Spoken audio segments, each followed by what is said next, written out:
In this class we're going to look at research techniques.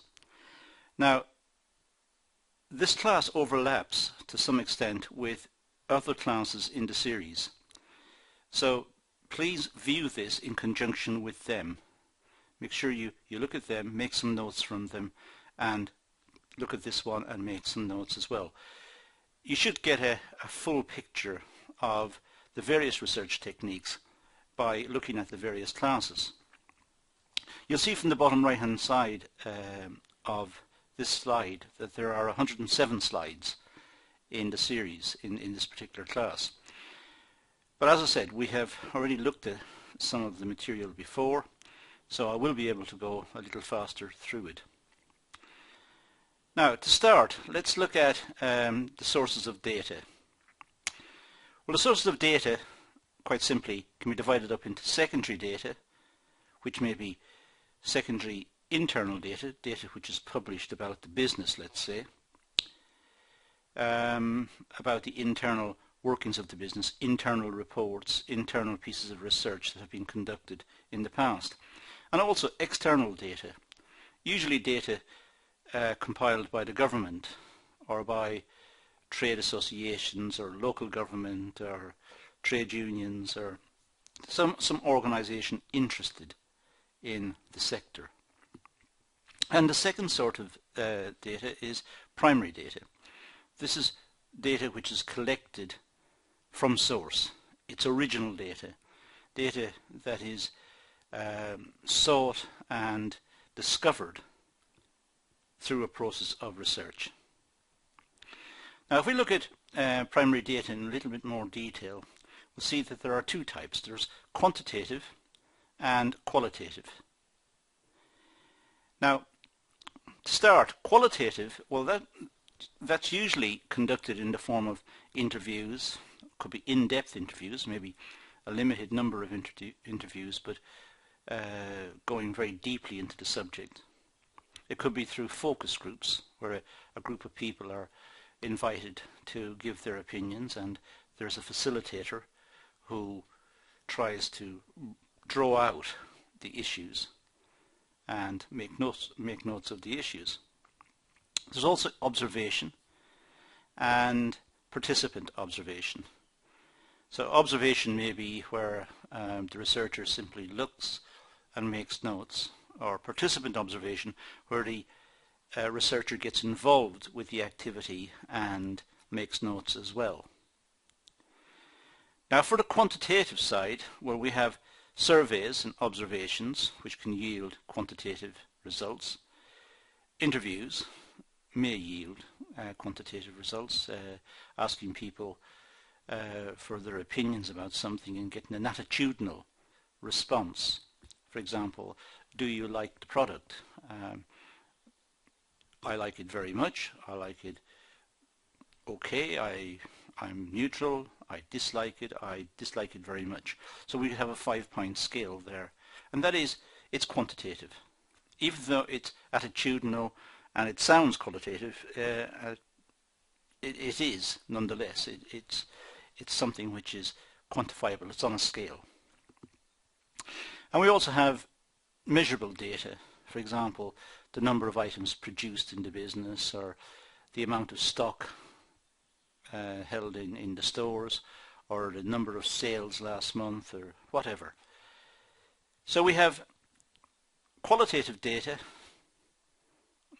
just asking opinions and trying to get a deeper view of motivation. What is it that draws the people to a product or repels them from the product? Why don't they buy it? And quantitative, which is an attempt to put numbers onto the responses so that they can be averaged and trends can be discerned and patterns can be worked out from the responses. Now, designing qualitative research, well, the research first of all must be credible. People must believe in the research. It must be credible. It must be credible on the part of the researcher. The researcher must believe in it, and the results must be credible. The The client or the person reading the report at the end must believe it is credible. It must be believable. The research approach must be justified and appropriate for the study being proposed. Depends on the research area as to which technique may be appropriate. So common sense will rule. In areas where the research is looking at the opinions of people about the quality of the product in the marketplace, perhaps a quantitative approach is not that appropriate. Something deeper, looking at people's motivations, may be more appropriate. So the research technique must match the proposed area of study.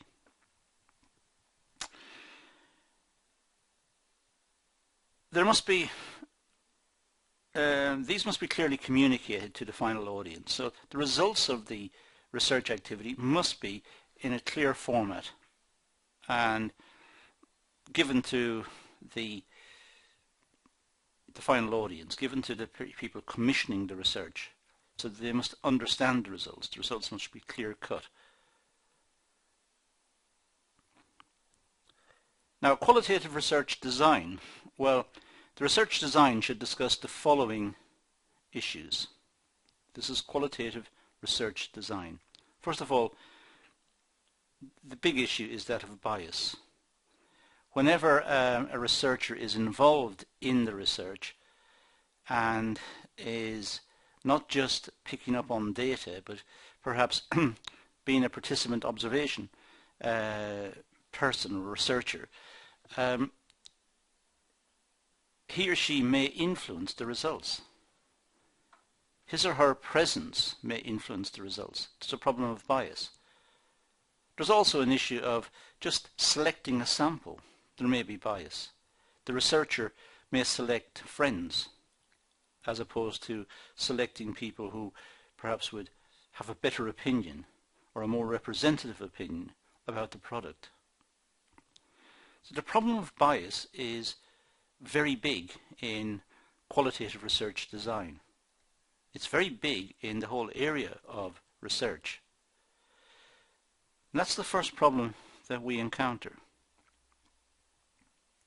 A discussion of various data collection techniques that are appropriate and justify the ones used. So the research design should discuss the various data collection techniques that are available and then justify which one was picked. Why was one technique picked over another? Why was it that participant observation was picked rather than a small survey? Or why was it it was picked over and above just making some observations from a distance? So justify the technique. And the qualitative research design should have a section which enables this to happen, enables the researcher to justify the technique selected. And what's the sample selection and its methodology? If it is going to be a sample, the idea of a sample is to cut costs. Sometimes the researcher can't check the whole population. It's too big, it's too expensive. Or sometimes, in the case of light bulbs, you can't test all the light bulbs, because if all the light bulbs were tested to see how long they're going to last, the company would have nothing to sell. So a sample has to be drawn. And how is the sample drawn? What's the methodology? What's the method? It could be random sampling. It could be stratified sampling. It could be... How is it selected? So some method has to be selected and then justified. How is the data recorded and coded? That's important. It's important that the data, that it should be possible to trace back the data to its original source, to know where it came from. So how is it recorded? How is it coded? How is it recorded in the sense of perhaps it is a sample? Will the data be recorded by questionnaire or by interview? Or will it be recorded electronically? Will it be recorded on paper? And why is that technique selected? Justify it. And then, having got the data, how is it going to be analysed? What are the techniques for analysis? There are various statistical techniques, or it may be just simple computations, work out an average or a standard deviation or whatever. So what are the techniques? And how are the researchers briefed? What's the training for the researchers to ensure that the researchers don't create bias or create distortions in the data? So I explain the training that the researchers must go through before they're allowed to conduct the survey. And mention any ethical issues in conducting the research. Confidentiality, for example, may be an issue. And there are other issues which we'll talk about in a separate section. So these are some of the issues that the research should cope with in looking at qualitative research design. These are some of the issues that should get a mention and should be dealt with openly, and these ensure that the data collected is accurate and it's fair.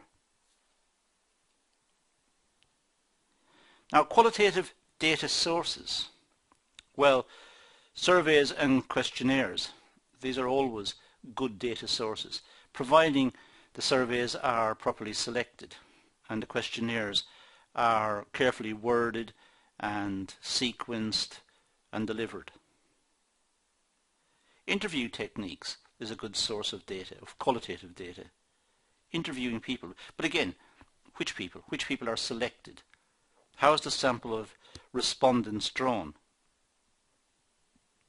How are the people found?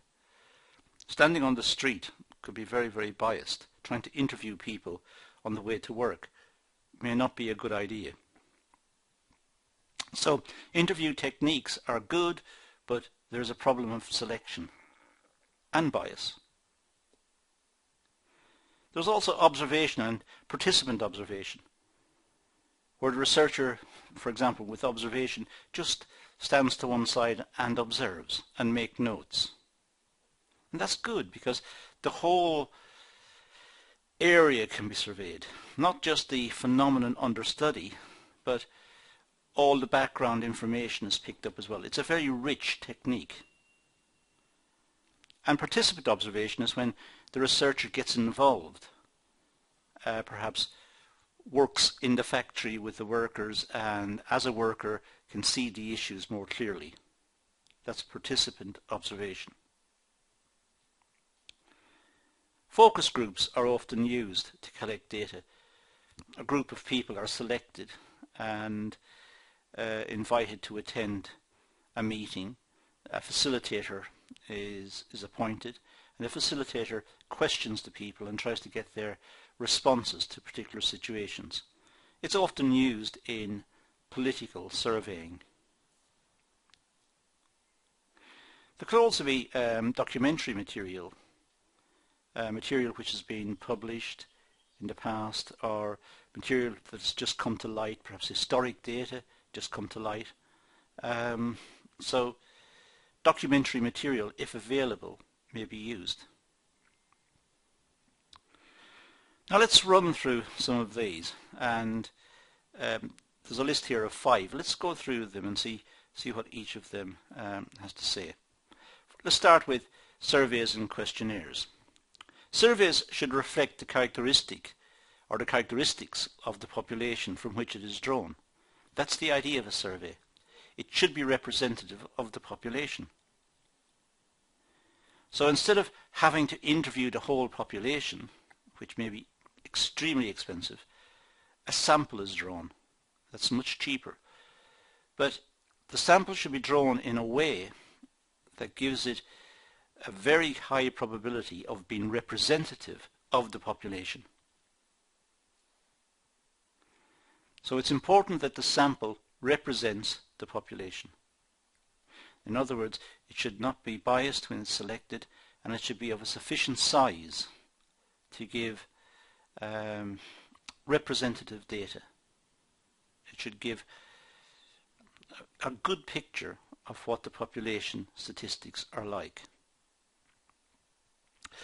The surveys should be of sufficient size and ideally selected randomly, as I've just said. That's the ideal. Not always possible, but as far as is humanly possible, that is what should happen. The surveys should be sufficiently large and selected randomly. Random selection means that every element in the population, every respondent in the population has an equal chance of being selected. If they don't have equal chances of being selected, it's biased. So all the members of the population should have an equal chance of being selected. So the research tool for surveys in this case is the questionnaire. So questionnaires are used as the research tool to try and gather the information. The questionnaires are filled out. Because this is a face-to-face exercise, a rapport between the researcher and the respondent may be established. It's a situation where two human beings are talking. One is asking questions off the questionnaire and trying to educe the answers, get the answers back and make a note of the answers. And at the same time, not leading to any bias or distorting the answers. So, in a sense, there is a rapport, a connection between the two people. They have a common interest. The common interest is the questionnaire. The researcher may collect information on body language and events surrounding the interview. As I said earlier, this type of work is rich. It yields rich data. The researcher can observe what's going on around the situation, can look at the physical environment, look at the social issues, look at the person, look at their body language. So it's a much richer form of data collection than simply looking at some data and analysing the data statistically. That misses out on all of this other type of data, which is important. Now let's move to participant observation and participant observation, and look at the advantages of it. Well, observational techniques enable the researcher to gain direct information. The observer simply looks and picks up the information. The researcher and the respondent may develop trust, and this may enable the research to take place over a long period of time. If there is such a rapport or trust between the respondent and the researcher may be integrated into the process, may be seen as a part of the process and therefore trusted, and will get an even richer understanding of the issues. Because the researcher will be accepted, perhaps, because it goes on for some time, the researcher is accepted, more information will flow. Deeper thoughts on the issue may come out as a consequence. And of course the researcher may observe events as they happen, may note the events as they happen, as they develop. Does not have to wait for it to have happened before it can be questioned. May actually see it happening in front of them. It may be an issue in business, in production, on talking about people in the production section who have issues about the throughput, because their bonuses are based on the throughput of production, and perhaps one of the machines is not functioning correctly all the time. Well, the researcher may observe this firsthand.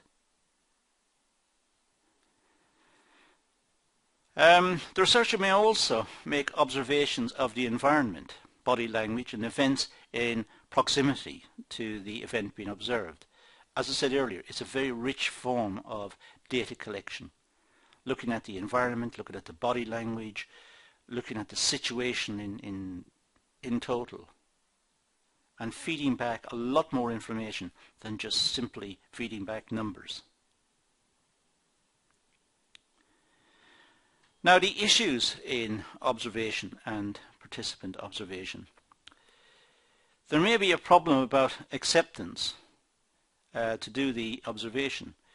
Sometimes people don't want observers to feel that they are intruders or snooping, or they're not welcome. They're from the outside and they're watching, and they may report back something bad about the workers, let's say. But sometimes the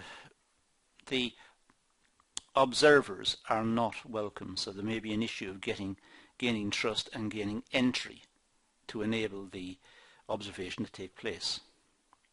There must be agreement about the role of the researcher and also the degree of participation that will be allowed.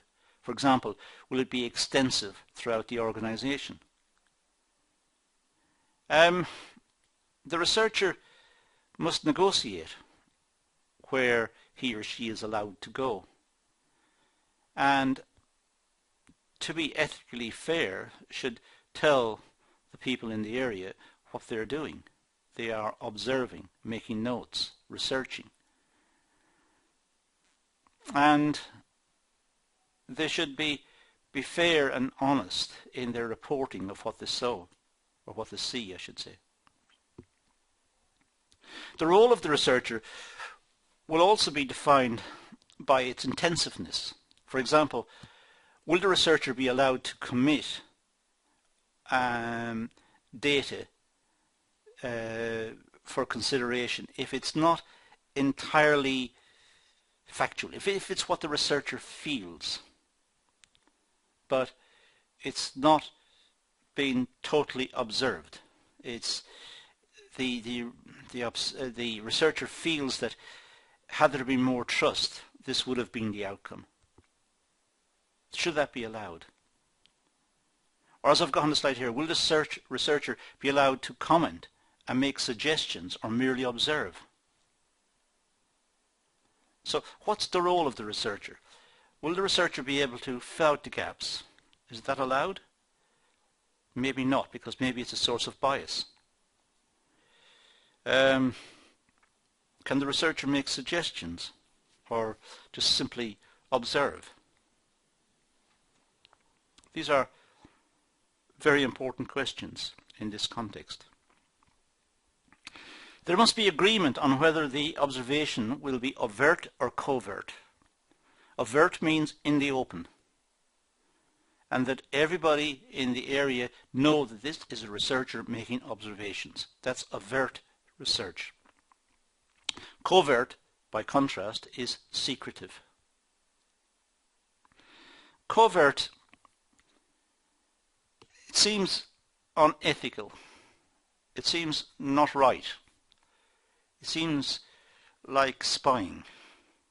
So sometimes it's not condoned.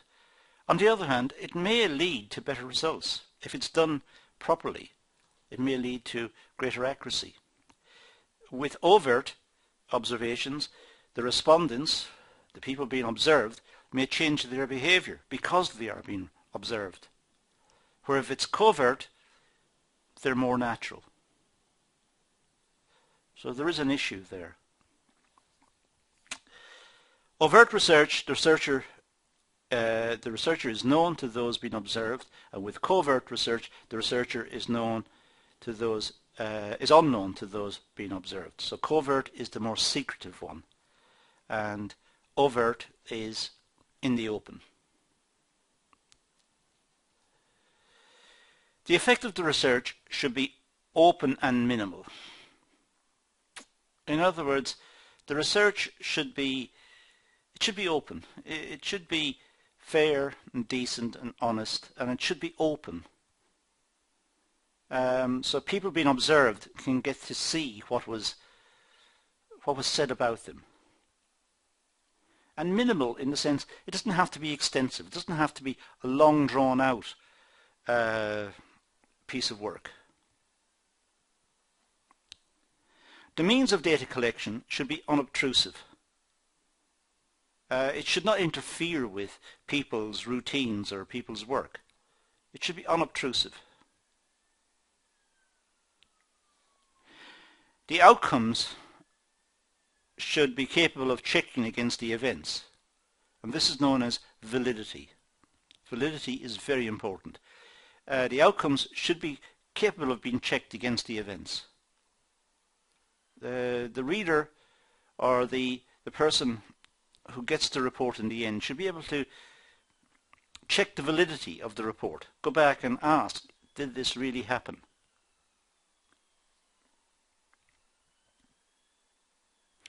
Next we have research objectivity.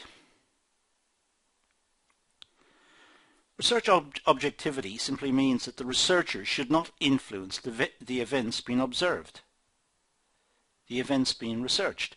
The researcher should not influence the outcomes. The researcher should almost be invisible or transparent or be a non-entity. The researcher should not influence the research. This may be a major source of bias, and therefore objectivity is important. So it's important that the researcher keeps a low profile. Now, collecting data. Well, some of the data collecting tools may be the researcher's memory. The researcher goes out into the field, makes observations, and remembers what he or she saw, what he or she heard or experienced. So upon returning to the office is able to complete the report. The problem here is to make sure that it's objective, that it does relate to what actually happened. It's not distorted by the person's memory. Note-taking is good. Note-taking means it's an aid memoir. It's a way of helping the memory. The notes are filled out to help the researcher recall accurately what was observed in the field. It may also be electronic devices, dictaphones for example, or some sort of electronic device. A camera is good. Take some pictures.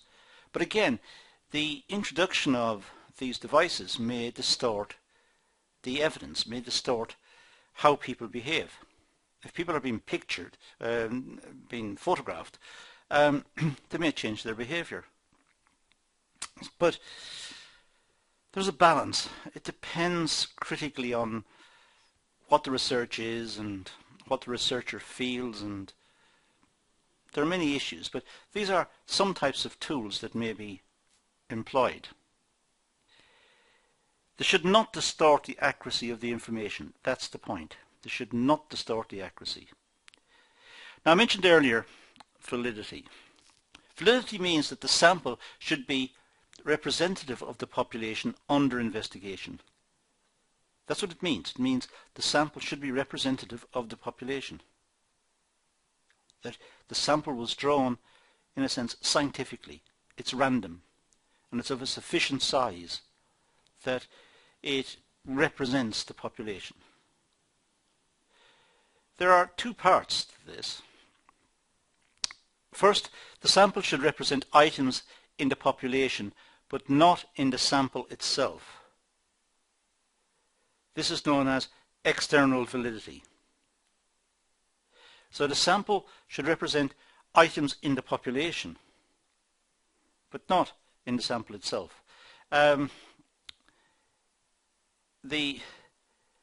It's not sampling the sample, it's sampling the population. So it's important that the sample represents the population. If the sample represents the characteristics of the sample, then it's internal. We're dealing here with external validity. The sample should represent those studies in the sample. And this is known as internal validity. So the sample should representing those studied in the sample. Once the sample has been selected, the average of the sample may be calculated. And if a subsample was taken, it's sampling the sample. What it means is that there is internal validity, that the sample is consistent. External validity means the sample represents the population. The qualities of the interviewer. Well, the interview is a transitory relationship. It only happens for a little while, and then it finishes, ends, and moves on. So it is a fleeting relationship based on a questionnaire or based on some questions. The interviewer needs to be trained in the skills of interviewing, how to establish a trust with the respondent, and how to extract appropriate information. So the interviewer needs to have training in advance of going into the field. Training on how to use the questionnaire, confidence in the area, knowing the area, being able to answer any questions without creating any bias. So there's a lot of training to be done with the interviewer. The interviewer needs to know also how to probe for information and not bias the respondent. So on certain topics, perhaps more information is needed. The interviewer should have the skill to probe for that information without creating any bias, without distorting the information. Now let's look at in-depth interviews. First of all, structured. This is a list of carefully designed questions.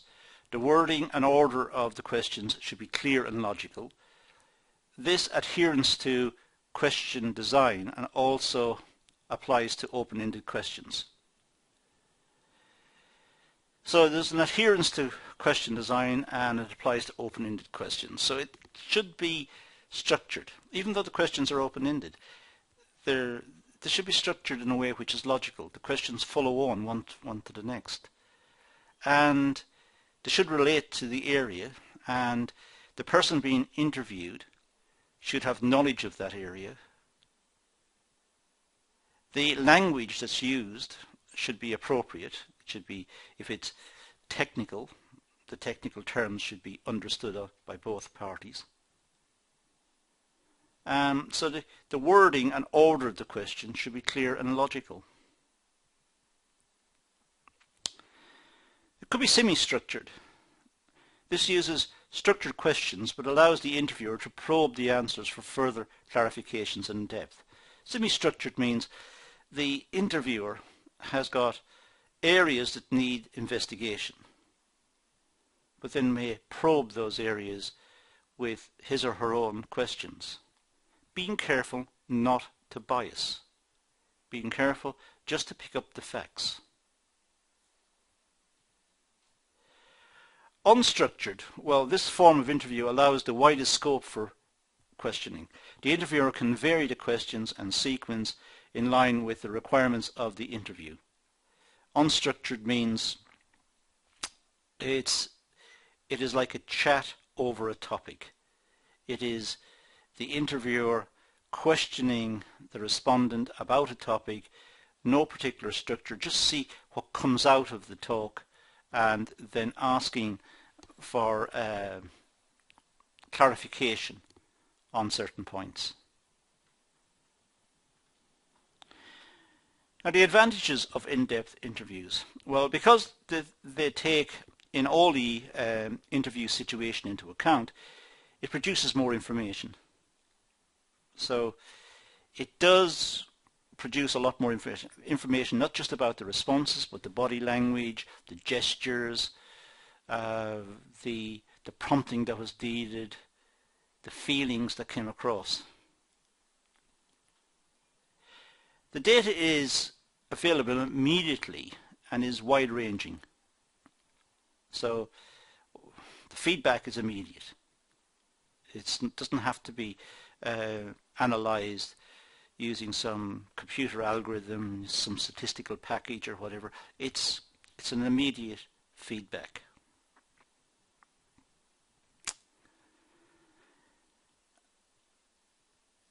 The process is not confined to fixed questions, and it enables immediate follow-up questions and clarifications.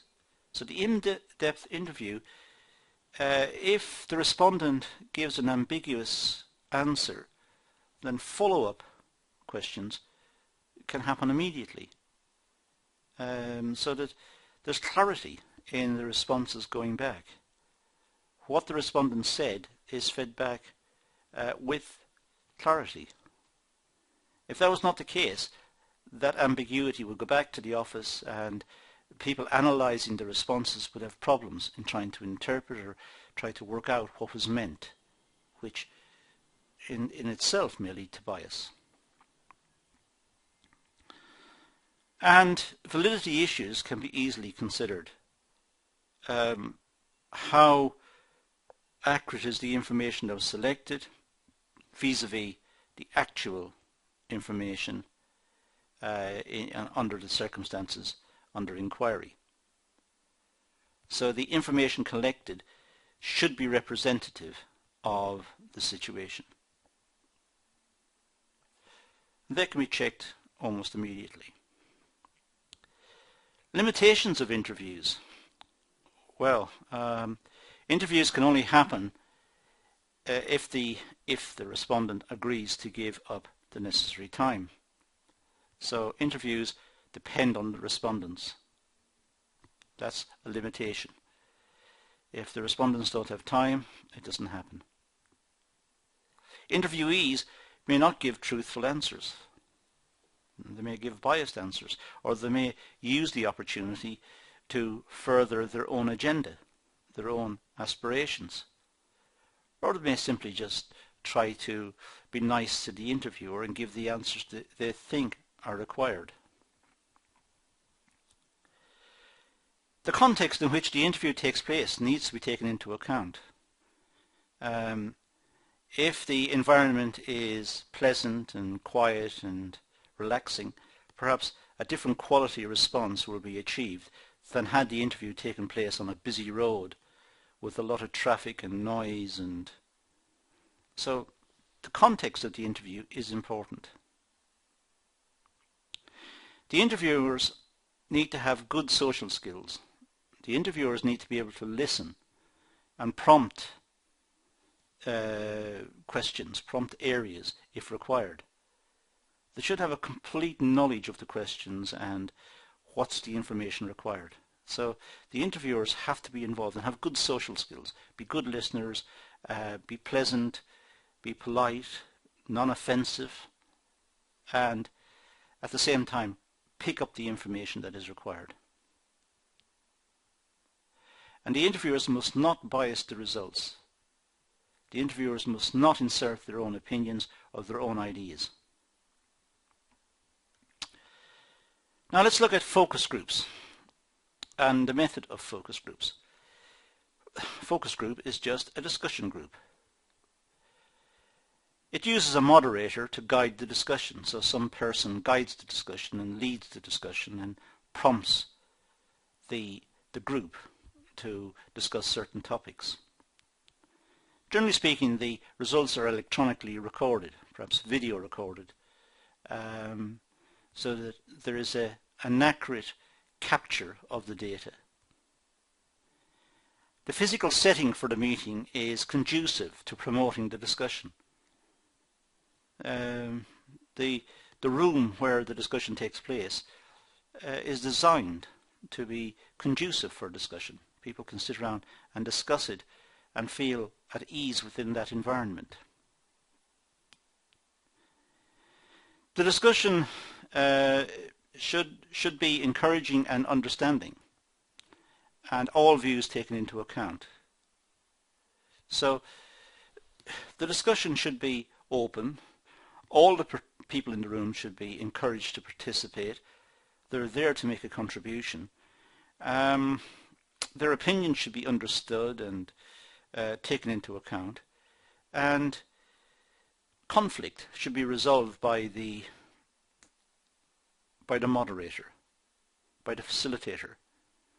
If there's any conflict within the group, the moderator should be able to control that, so it should not spiral out of control. Now, focus groups. Well, the moderator is also known, as I said, as the facilitator.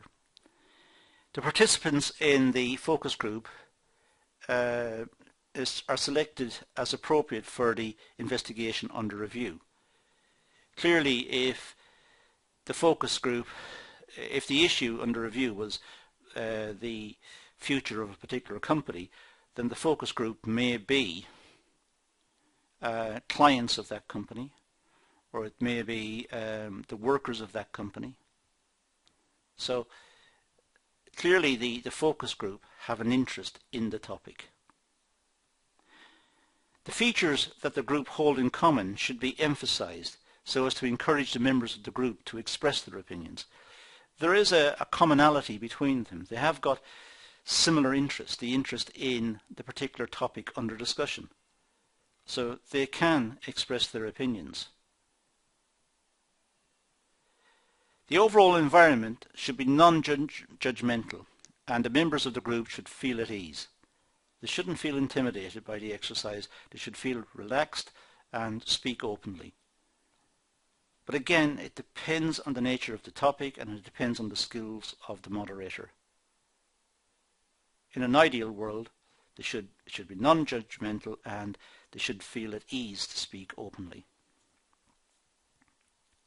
Differences in opinion should be sought and accurately recorded. Differences of opinion and possible solutions to the differences of opinion should be sought. So the moderator is drawing out different perspectives. That's important. The facilitator should determine the way the group opinions are formed.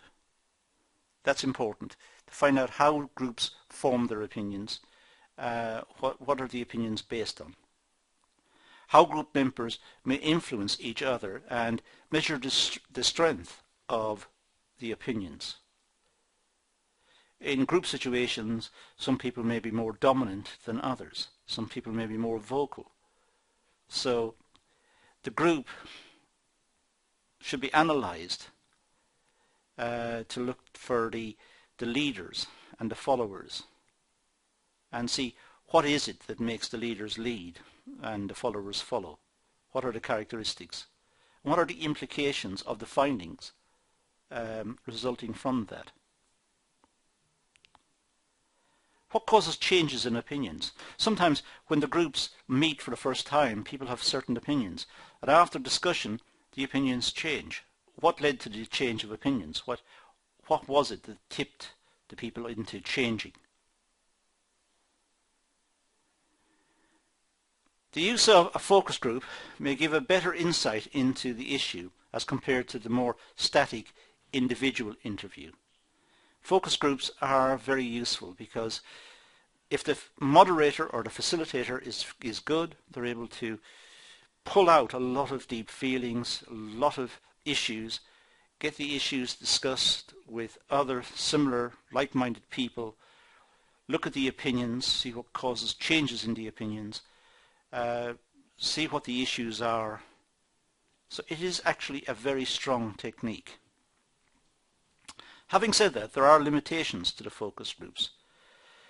Some group members may be introverts and not willing to fully participate. Well, in every group you're going to have quiet people, people who don't want to make their opinions known or talk in front of other people. That may always be an issue. the topic may be sensitive.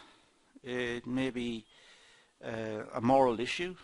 It may be something to do with politics. If it's a business issue, it could still be sensitive. People within a particular department, if the department have problems at the moment, they may know what's causing the problems, but they may be reluctant to say it out loud. They feel that certain people within the department are not pulling their weight, not contributing, have lost interest, or they may have seen something which is which was damaging to the company, or damaging to, let's say, the production department or the marketing department or whatever. So it needs to be dealt with sensitively, and sometimes the focus group can't bring it out into the open. It would be probably too dangerous to do so, and the people with the information would be too intimidated. The facilitator needs to be seen as interested and sensitive. The facilitator needs to be seen as balanced and supportive. The general facilities for the focus group to meet, such as the room and the environment, should be fit for purpose.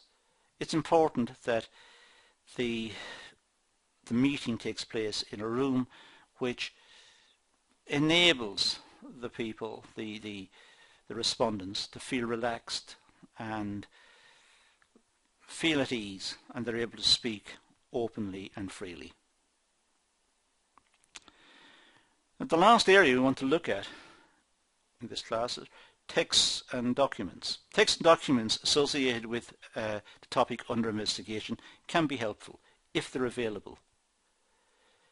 So moving away from focus groups and interviews and questionnaires and so on, texts and documents, useful source of information if they're available. They can indicate an organization's culture and perspectives. They do represent information about an organization. It depends on which documents, of course, and which texts, but organizations have a certain culture, have a certain way of behaving, have a certain disposition in the marketplace, and texts and documents may portray this, may show how the company wants to present itself and how it wants to be seen. The texts and documents should be sought out at the start of the investigation, since they may influence the appropriate direction for any inquiry. So in researching an organization, try to see what texts and documents are available right at the very start, and that may be a pointer then as to what further research is required and what further areas of research need to be looked into. Now, this has been a rather full class. We've got to the end, so I'm going to leave it at that, but I'd ask you to look at this a couple of times, go back over it, use the forward and reverse buttons and the stop button, and make your own notes and pad out your own notes. There's a lot of useful information about surveying techniques and research techniques in this video. But that's all I'm going to do for the moment, so I'm going to say thank you for watching.